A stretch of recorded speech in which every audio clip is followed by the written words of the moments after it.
اعوذ باللہ من الشیطان الرجیم، بسم اللہ الرحمن الرحیم۔ ہم قانون شریعت کے بارے میں پڑھ رہے ہیں۔ آج ہم نبی اور رسول کے بارے میں کچھ باتیں سنتے ہیں۔ نبی کس کو کہتے ہیں اور رسول کس کو کہتے ہیں؟ نبی کی تعریف سماعت فرمائیں۔ نبی اس مبارک ہستی کو کہتے ہیں جس کو اللہ تعالیٰ نے اپنی مخلوق کی ہدایت کے لیے وحی دے کر بھیجا ہو، جس کو اللہ تعالیٰ نے اپنی مخلوق کی ہدایت کے لیے وحی دے کر بھیجا ہو۔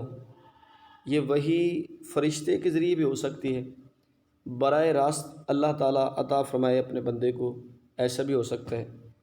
تو جس کو اللہ تعالیٰ اپنی مخلوق کی ہدایت کے لیے وحی دے کر بھیجے، وہ اللہ کا کیا ہے؟ اللہ کا نبی ہے۔ اور رسول کے کیا معنی ہے؟ رسول کی کیا تعریف ہے؟ رسول اس مبارک ہستی کو کہتے ہیں جسے اللہ تعالیٰ نے نئی شریعت دے کر، جس کو اللہ تعالیٰ نے نئی شریعت دے کر مخلوق کی طرف مبعوث فرمایا، اس کو رسول کہتے ہیں۔ یعنی جس کو اللہ تعالیٰ نئی شریعت عطا فرمائے اور مخلوق کی طرف مبعوث فرمائے تاکہ وہ لوگوں کو اللہ عز و جل کی طرف بلائے، تو اس کو کیا کہتے ہیں؟ رسول۔ تو آئیے مزید ہم سنتے ہیں۔ جس طرح اللہ تعالیٰ کی ذات اور صفتوں کا جاننا ضروری ہے، اسی طرح یہ بھی جاننا لازمی ہے، ضروری ہے، اہم ہے کہ نبی میں کیا کیا باتیں ہونی چاہیے اور کیا کیا باتیں نہیں ہونی چاہیے، تاکہ آدمی کفر سے بچا رہے۔ جب اس کو پتہ ہوگا یہ باتیں نبی کے اندر ہوتی ہے اور یہ باتیں نبی میں نہیں پائی جاتی، تو پھر آدمی جو ہے وہ ان افعال کی طرف نہیں جائے گا کہ جو افعال، جو کام بندے کو کفر کی طرف لے جائیں۔ تو اسی لیے فرمایا کہ جس طرح اللہ تعالیٰ کی ذات اور صفتوں کا جاننا ضروری ہے، اسی طرح یہ بھی جاننا لازمی ہے کہ نبی میں کیا کیا باتیں ہونی چاہیے اور کیا کیا باتیں نہ ہونی چاہیے، تاکہ آدمی کفر سے بچا رہے۔ رسول کے معنی خدا کے یہاں سے بندوں کے پاس خدا کا پیغام لانے والا۔ اللہ عز و جل کا پیغام بندوں کے پاس لانے والے کو کیا کہتے ہیں؟ رسول کہتے ہیں۔ نبی کون ہوتا ہے؟ نبی وہ آدمی ہے کہ جس کے پاس وحی یعنی خدا کا پیغام آیا، لوگوں کو خدا کا راستہ بتانے کے لیے، خواہ یہ پیغام نبی کے پاس فرشتہ لے کر آیا ہو، نبی کے پاس اللہ کا پیغام، نبی کے پاس رب کا پیغام اللہ کا فرشتہ لے کر آیا ہو، یا خود نبی کو اللہ عز و جل کی طرف سے براہ راست اس کا علم ہوا ہو۔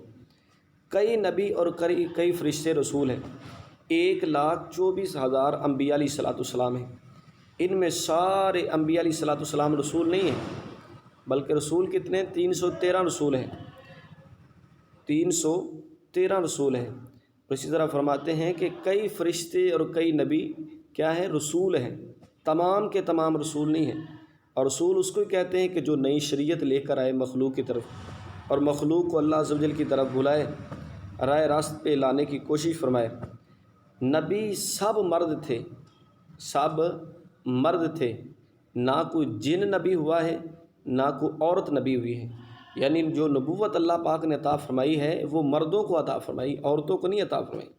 نہ ہی اللہ پاک نے جنات کو عطا فرمائی، بلکہ فقط اللہ تعالیٰ نبوت عطا فرمائی تو مردوں کو عطا فرمائی۔ عبادت و ریاضت کے ذریعے سے آدمی نبی نہیں ہو سکتا، یعنی جتنی مرضی بندہ عبادت کرتا رہے، جتنی مرضی عبادت کرتا رہے، عبادت کے ذریعے کوئی آدمی نبی نہیں ہو سکتا۔ محض اللہ تعالیٰ کی مہربانی سے ہوتا ہے، یعنی نبی جو ہوتا ہے وہ محض اللہ کی مہربانی سے ہوتا ہے، اس میں آدمی کی کوشش نہیں چلتی۔ البتہ نبی اللہ تعالیٰ اس ہستی کو بناتا ہے جس کو اس لائق پیدا فرماتا ہے۔ نبی اللہ تعالیٰ اس مبارک ہستی کو بناتا ہے جس کو اللہ تعالیٰ اس لائق پیدا فرماتا ہے، جو نبی ہونے سے پہلے ہی اعلان نبوت کرنے سے پہلے ہی تمام بری باتوں سے دور رہتا ہے، تمام بری باتوں سے دور رہتا ہے، اور اچھی باتوں سے مزین ہوتا ہے۔ نبی میں کوئی ایسی بات نہیں ہوتی جس سے لوگ نفرت کرتے ہیں۔ نبی کے اندر ہر جو بات پائی جاتی وہ اچھی پائی جاتی، بری بات نہیں پائی جاتی۔ نبی کا چال چلن، شکل و صورت، حسب و نسب کے حوالے سے آئیے ہم کچھ باتیں سنتے ہیں۔ نبی کا چال چلن، شکل و صورت، حسب و نسب، طور طریقہ، بات چیت سب اچھے اور بے عیب ہوتے ہیں۔ نہ تو نبی کے چال چلن کے اندر عیب ہوتا ہے، نہ شکل و صورت کے اندر عیب ہوتا ہے۔ نبی کی جو شکل و صورت وہ بھی بے عیب ہوتی ہے، اور نبی کا حسب و نسب وہ بھی بے عیب ہوتا ہے۔ طور طریقہ، بات چیت، یہ سب کیا ہوتے ہیں؟ بے عیب ہوتے ہیں۔ نبی کی عقل کامل ہوتی ہے۔ نبی کی عقل ناقص نہیں بلکہ نبی کی عقل کامل ہوتی ہے۔ نبی سب آدمیوں سے زیادہ عقل مند ہوتا ہے۔ بڑے سے بڑے حکیم فلسفی کی عقل نبی کی عقل کے لاکھویں حصے تک بھی نہیں پہنچتی۔ اللہ تعالیٰ نبی کو کامل عقل عطا فرماتا ہے۔ اور جو یہ مانے کہ کوئی شخص اپنی کوشش سے نبی ہو سکتا ہے، جو یہ مانے کہ کوئی بندہ، کوئی شخص اپنی کوشش سے نبی ہو سکتا ہے، وہ دار اسلام سے خارج ہے، ماننے والا بندہ، اور وہ کافر ہے۔ اور جو یہ سمجھے کہ نبی کی نبوت چھینی جا سکتی ہے، وہ بھی بندہ دار اسلام سے خارج ہے، وہ بھی کافر ہے۔ یعنی نہ تو کوشش سے کوئی نبی ہو سکتا ہے، اور نہ ہی نبی کی نبوت چھینی جا سکتی ہے، اور ان دونوں باتوں کو ماننے والا دار اسلام سے بندہ خارج ہے اور وہ کافر ہے۔ معصوم کون ہوتے ہیں؟ آئیے ان کے بارے میں کچھ بات سنتے ہیں۔ نبی اور فرشتے معصوم ہوتے ہیں، یعنی کوئی گناہ ان سے نہیں ہو سکتا۔ انبیاء علیہ الصلوۃ والسلام سے اور فرشتوں سے کوئی گناہ نہیں ہو سکتا، کیونکہ یہ معصوم ہے۔ نبی اور فرشتوں کے علاوہ کسی امام اور ولی کو معصوم ماننا گمراہی اور بد مذہبی ہے۔ اگرچہ اماموں اور بڑے بڑے ولیوں سے بھی گناہ نہیں ہوتا، لیکن کبھی کوئی گناہ ہو جائے، کن سے؟ بڑے بڑے اماموں سے، بڑے بڑے اللہ کے ولیوں سے اگر کوئی گناہ ہو جائے تو شرعاً محال بھی نہیں، ایسا نہیں کہ ان سے گناہ ہی نہیں ہو سکتا ہے۔ اللہ عز و جل کا پیغام پہنچانے میں نبی سے بھول چوک نہیں ہو سکتی، محال ہے۔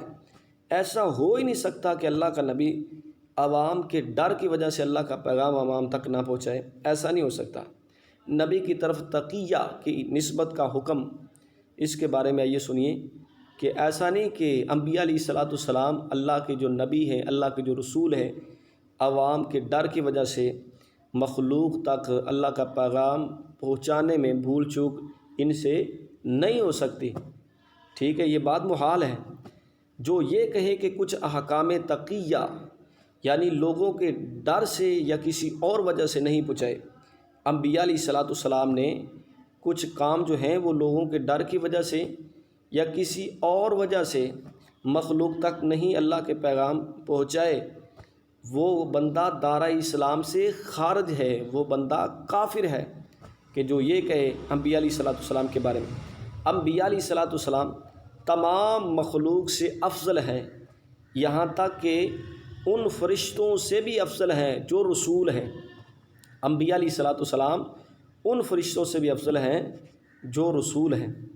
اللہ تعالیٰ کی بارگاہ میں دعا التجا ہے کہ اللہ تعالیٰ ہمیں صحیح معنوں کے اندر جو عقائد بیان ہو رہے ہیں اللہ پاک سمجھنے کی اور آگے پھیلانے کی اللہ پاک توفیق عطا فرمائے۔ آمین ثم آمین۔